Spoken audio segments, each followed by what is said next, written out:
இந்த வருஷத்துல வந்து பார்த்தோன்னா தலைச்சிறந்த படம் அப்படின்னு சொல்லி இந்த படமும் நான் அந்த லிஸ்ட்ல வைப்பேன் ப்ரோ. அந்த அளவுக்கு ரொம்ப சூப்பரா இருந்துச்சு.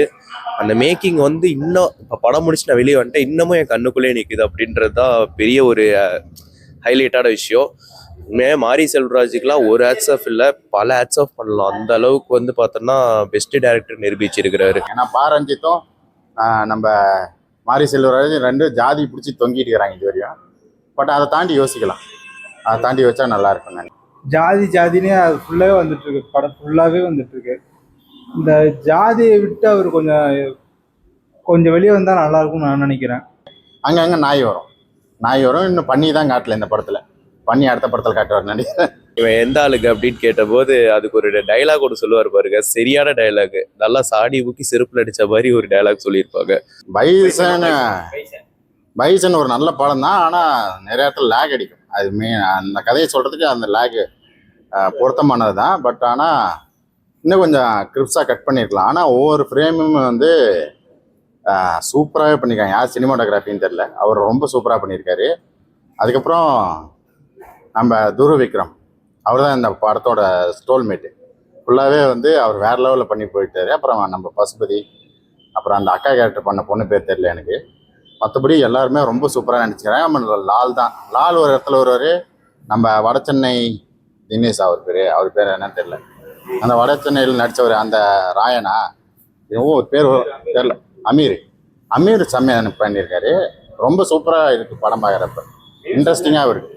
மியூசிக் ரொம்ப நல்லா இருக்குது, இன்னும் கொஞ்சம் நல்லா போட்டிருக்கலாம். ஆனால் மியூசிக் ரொம்ப ரொம்ப நல்லா இருக்குது. இந்த படத்துக்கு வந்து அந்த மியூசிக் வந்து அந்த லெவலுக்கு தான் இருக்கணும். ஏன்னா படம் வந்து ரொம்ப வேகமாக போகாமல் ரொம்ப மிதமாக போகாமல் மீடியமாக போயிட்டுருக்கு. இந்த படத்துக்கு தேவைதான். பிடிச்ச சீன் வந்து அந்த அந்த ரன்னிங் ஓடிட்டே அவனு யோசிப்பார். அவனா சோகம் வந்தாலும் ரன்னிங் ஓடுவார், சந்தோஷம் இருந்தாலும் ரன்னிங் ஓடுவார். அந்த ஒரு மாதிரி சீன் நல்லா இருக்குது. அதுக்கப்புறமேட்டு அந்த கபடி காட்டுற சீன்ஸ்லாம் ரொம்ப ரொம்ப சூப்பராகவே பண்ணியிருக்கேன். நம்ம ஏதோ ஒரு படத்தை பார்த்த மாதிரி இது, ஆனால் எந்த படத்தை பார்த்த மாதிரி தெரில. அந்த ஸ்டைலில் இருக்கும், அந்த ஸ்டைலில் கொஞ்சம் லைட்டாக இருக்கும். பட் ஒரு அடிமட்ட லெவல்லேருந்து ஒருத்தர் மேலே வர்றது வந்து தான் கதை. அதை வந்து இன்னும் கொஞ்சம் நல்லா காட்டியிருக்கலாம். ஆனால் இதில் ரொம்ப சூப்பராக காட்டியிருக்கேன். இதில் வந்து ஆடு பைசன் ரெண்டையும் மையமாக வச்சு காட்டியிருக்காங்க. அங்கங்கே நாய் வரும். இன்னும் பண்ணி தான் காட்டல இந்த படத்தில். பண்ணி அடுத்த படத்தில் காட்டுவார் நினைக்கிறேன். அதனால் நம்ம அன்டோல் ஸ்டோரி, நம்ம டோனி தான் அன்டோல் ஸ்டோரி பார்த்துருப்பால, அதே மாதிரி தான் இந்த படம் பார்க்குறப்ப இருக்குது. அதே 7 நம்பர் போட்டு தான் இவர் வருவார். ஸோ அதனால் இன்னும் ஈஸியாக கனெக்ட் ஆகுது. அது டோனி ஃபேன்னு நினைக்கிறவர் நம்ம மாரி செல்வராஜ். அதனால் அந்த 7 கரெக்டாக போட்டிருக்காரு. யாருக்கு போடணுமோ அவங்களுக்கு போட்டிருக்காங்க. ஓவராலாக பார்க்கும்போது ஒரு ஃபுல் ஃப்ளெஜ்டான ஒரு சூப்பர் படம். மாரி செல்வராஜ் அந்த ரத்தங்கள்லாம் கொஞ்சம் கம்மி பண்ணிவிட்டு படங்கள் எடுத்தால், இயல்பாக எடுத்தால் நல்லாயிருக்கும். ஏன்னா அவருக்கு இயல்பாகவே நல்லா வரும். அதை வந்து அந்த இயல்பாக எடுத்தால் நல்லாயிருக்கும். அப்புறம் அந்த ஜாதியை பற்றி மட்டுமே பேசாமல் மற்றதெல்லாம் சொன்னால் நல்லா இருக்குன்னு நினைக்கிறேன். இல்லை, அதுக்கெல்லாம் இப்போ போராட்டம்லாம் வேறு பண்ணுறாங்க. அது வந்து எங்கள் ஜாதியை பற்றி இவ்வளோ கேவலமாக பேசிட்டாங்க அப்படின்னு சொல்லிட்டு போராட்டம்லாம் நடத்துகிறேன். பட் ஆனால் இது நிறைய கான்ட்ரவர்சி உள்ளே இருக்குது. அதை நிறைய அரசியல்லாம் பேசியிருக்காங்க. அதை நீ படத்தை பார்த்து தெரிஞ்சு 1993 ஒரு இடத்துல காமிக்கிறாங்க. அதுக்கு முந்தைய காலம்தான் 90, 80 கிட்ஸ்லாம் அந்த ஸ்டேஜில் காட்டுற மாதிரி தான் காட்டுறாங்க. ஏன்னா நான் 91 தான் போகிறேன், அதனால் கொஞ்சம் முன்னாடி தான் காட்டியிருக்கேன். அதனால் அந்த ஒரு காலண்டர்லேயே காட்டியிருப்பாங்க 93 அப்படின்னு காட்டியிருப்பாங்க. ஏன்னா அந்த ட்ரிங்க் ஃபோனை வச்சு தான் பேசுகிறாங்க. நம்ம நார்மல் ஃபோன் மாதிரி பேசலை, பட்டன் ஃபோன் கூட அப்போ இல்லை, இந்த ட்ரிங்க் ஃபோனை வச்சு தான் பேசுகிறாங்க. அதனால் கொஞ்சம் பழைய காலத்து ஸ்டோரி தான். ரேட்டிங் நான் அடக்க விரும்புகிறேன். பைசன் படம் நல்லாவே வந்திருக்கு.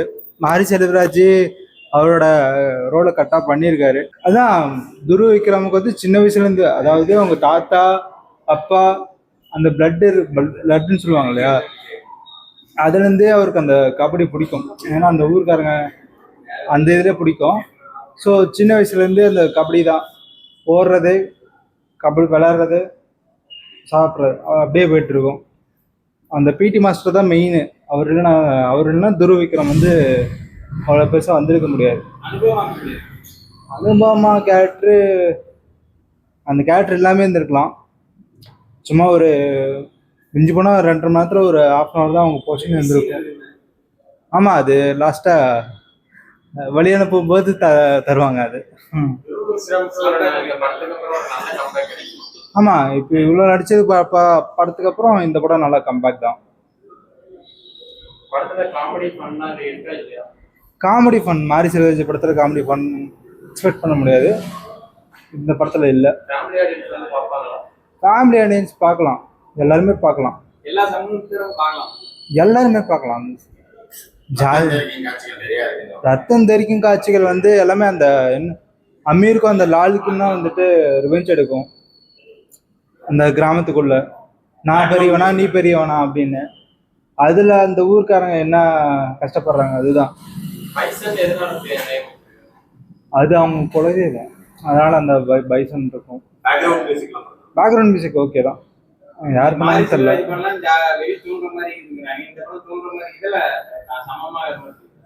இல்லை, இந்த ஜாதியை விட்டு அவர் கொஞ்சம் வெளியே வந்தாலும் நல்லா இருக்கும், இதுதான் எனக்கு தோணுது. ஏன்னா அந்த ஜாதியை வச்சே ஃபுல் படமும் ஓடிட்டு இருக்கு. அவன் துரு வைக்கிறமே ஒரு விஷயத்த கடுப்பாய் நான் யார்கிட்ட தான் பேசுறது, நான் யார்கிட்ட தான் பழகிறது, நான் எங்கே தான் போகிறது அப்படின்னு அந்த மாதிரி தாட்டுக்கு வந்துடுவோம் துரு வைக்கிறோம். அப்படிதான் இருக்கும். மேபி இருக்கலாம்.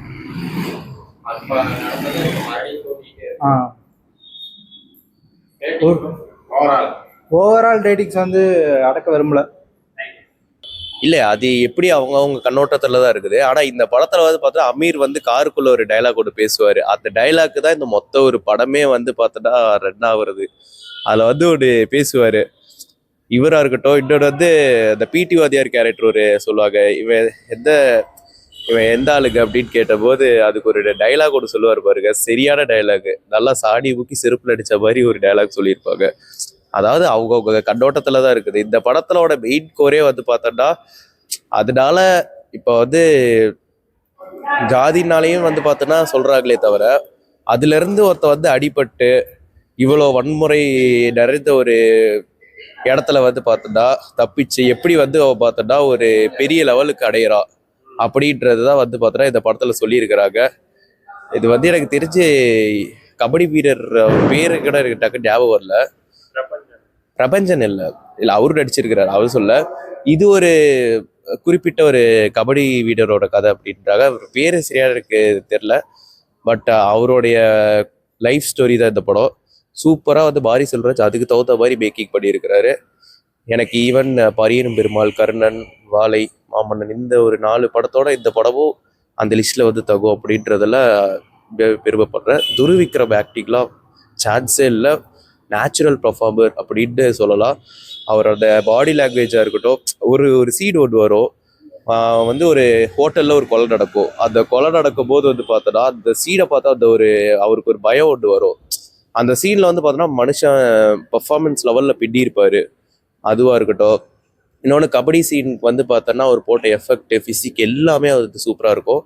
ப்ளஸ் வந்து பார்த்தோன்னா பசுபதி சாரோட கேரக்டர், அந்த மனுஷனுக்கு தயவு செய்து வந்து பார்த்தோன்னா நேஷனல் அவார்டை தூக்கி வச்சுக்கோங்க அப்படின்றதான் சொல்கிறேன். ஏன்னா தகுதி இல்லாத படத்துக்கு நேஷனல் அவார்டு கொடுக்கறதுக்கு பதிலாக இவர் என்ன மாதிரியான ஒரு ஆக்டிங் பண்ணியிருக்கிறாரு, அவ்வளோ தத்ரூபமாக பண்ணியிருக்கிறாரு. ஸோ அவருக்கு வந்து பார்த்தோன்னா நேஷனல் அவார்டு கொடுக்கறதுல இன்னுமே நீங்கள் ப்ரௌட் பண்ணலாம், அவ்வளோதான் சொல்கிறேன். சார் தயவு செய்து வந்து பார்த்தோன்னா சொல்கிறவன் எப்படி வேணா சொல்லட்டும் சார். நீங்கள் ஜாதி வச்சுருக்கிறீங்க, இது ஜாதி வச்சு அரசியல் பண்ணுறீங்க, என்ன வேணா சொல்லிட்டு போட்டு ஒரே விஷயம்டாடா, ஒருத்தரோட பட்ட வலியை வந்து பார்த்தோன்னா ஒருத்தர் வந்து பார்த்தோன்னா அடிமட்டத்துலேருந்து பட்ட வலியை வந்து பார்த்தோன்னா உங்கள் கண்ணோட்டத்தில் சொல்கிறீங்களா, அதுவே நீங்கள் வந்து தொடர்ச்சியாக பண்ணுங்க சார். சொல்கிறவ சொல்லிட்டு போகிறோம். அதாவது இதுதான் வந்து பார்த்தோன்னா நீங்கள் தேவர் மகன் அந்த டைமில் ஒரு படம் வந்து இருந்தது. இன்னைக்கு அது வந்து பார்த்தோன்னா மாஸ்டர் பீஸு, கல்ட் கிளாசிக் அப்படின்னு நம்ம சொல்கிறாங்கல்ல. ஸோ அதே தான் வந்து பார்த்தோன்னா இந்த படத்துக்குவே நான் சொல்கிறேன். லாஸ்ட் கிளைமேக்ஸ்லாம் வந்து பார்த்தோன்னா எம்எஸ் டோனி லெவலுக்கு பண்ணி விட்டுருந்தாங்க அப்படின்றத உண்மை. அந்த கபடி போர்ஷன்ஸ்லாம் வந்து பார்த்தோன்னா சூப்பரான ஒரு மேக்கிங் சார். நிறையா படத்தில் கபடி சீட் இருந்தாலுமே இந்த படத்தில் கொடுக்கப்பட்ட அந்த கபடி சீட் வந்து பார்த்தோன்னா ரொம்ப ரொம்ப சூப்பராக இருக்குது. அந்த ஒரு வேர்ல்டுக்குள்ளேயே கூட்டு போயிடுறாரு வாரி செல்வராஜ் அப்படின்றது, அவரோட வேர்ல்டு யூனிவர்ஸ்குள்ளேயே கூட்டு போகிற மாதிரி ஒரு விஷயம் பண்ணியிருக்காங்க. அதே மாதிரி அடுப்பாபா பரமேஸ்வரா இருக்கட்டும், ப்ளஸ் ரக்ஷயா விஜயனா இருக்கட்டும், லால் அண்ட் அமீரா இருக்கட்டும், எல்லாருமே அவரோட கொடுக்கப்பட்ட ரோல் வந்து பார்த்தோன்னா ரொம்ப கலகச்சிதமாக பண்ணியிருக்கிறாங்க. நான் நிச்சயமாக சொல்கிறேன், இந்த வருஷத்தில் வந்து எனக்கு வந்ததில் வந்து எப்படி டூரிஸ்ட் ஃபேமிலி, 3 BHK, அந்த இட்லி கட்டுற மாதிரி நிறையா படம் வந்து தரமான படங்கள் வந்திருந்தாலோ அந்த வரிசையில் வந்து பார்த்தோன்னா பைசன் கண்டிப்பாக வரும் அப்படின்றதுல ஆச்சரியப்படுறது ஒன்றும் இல்லை. சீரியஸாக இந்த படம் வந்து பார்த்தோன்னா குடும்பத்தோடு வந்து பாருங்களேன். ஆனால் கொஞ்சம் வைலன்ஸ் நிறையாவே தான் இருக்கும், கொஞ்சம் ரொம்பவே இருக்கும் அப்படின்னு தான் சொல்லலாம். இந்த படத்துக்கு எப்படி யூஏ கொடுத்தாங்கன்றது தெரியல. பட் அதான் இது வந்து பார்த்தோன்னா கண்டிப்பாக ஃபேமிலியோட வந்து பார்க்கலாம் தாராளமாக. பார்த்தீங்க அப்படின்னா நல்ல ஒரு விழிப்புணர்வும் இருக்கும். ப்ளஸ் வந்து பார்த்தோன்னா இப்போ வந்துட்டு இருக்கிற படங்கள் வந்து பார்த்தோன்னா அந்த ஜோனை தாண்டி புதுசாக வந்து ஒரு எக்ஸ்பீரியன்ஸாக பார்க்கணும் அப்படின்னு. ஆனால் இந்த படத்தை தேட்டரில் தயவுசெய்து வந்து பார்த்தோன்னா மிஸ் பண்ணிடாதீங்க அப்படின்னு நான் இன்னொரு சொல்கிறேன். கண்டிப்பாக அந்த ஓடிடியில் வந்ததுக்கப்புறம் பார்த்துக்கலான்னு மட்டும் விட்டுறாதீங்க. இது ஒரு பெஸ்ட்டு தேட்டர் எக்ஸ்பீரியன்ஸ் மூவி. கண்டிப்பாக இது தேட்டரில் பாருங்கள். கண்டிப்பாக இந்த படத்தை மிஸ் பண்ணிடாதீங்க. நான் இந்த வரைக்கும் மிஸ் பண்ணுறது என்னன்னா, பரியேறும் பெருமாள் படம் வந்து நான் தேட்டரில் பார்க்கல அப்படின்னு நிறையா வாட்டி ஃபீல் பண்ணியிருக்கிறேன் நான். ஆனால் அது இப்போ வந்து பார்த்தோன்னா பைசன் பார்த்தது வந்து பார்த்தோன்னா 100% சாட்டிஸ்ஃபைடு. அந்த பரியேறும் பெருமாள் படம் வந்ததுக்கு அப்புறம் வந்து பார்த்தோன்னா பாரி செல்வராஜ் பண்ண எல்லா படமும் தேட்டரில் தான் போய் பார்க்கணும் அப்படின்ற ஒரு நிலைமை தான் இருந்துச்சு. ஓவரால் இந்த படத்துக்கு 10க்கு வந்து பார்த்தோன்னா நான் 1000 தருவேன் ப்ரோ. எனக்கு இந்த படம் பர்சனலாக ரொம்ப சாட்டிஸ்ஃபைடு. செம்ம ஒர்த்தான மூவி ப்ரோ. இந்த வாரி வந்து பார்த்தோன்னா கிட்டான் தான் ஜெயிச்சிட்டான்.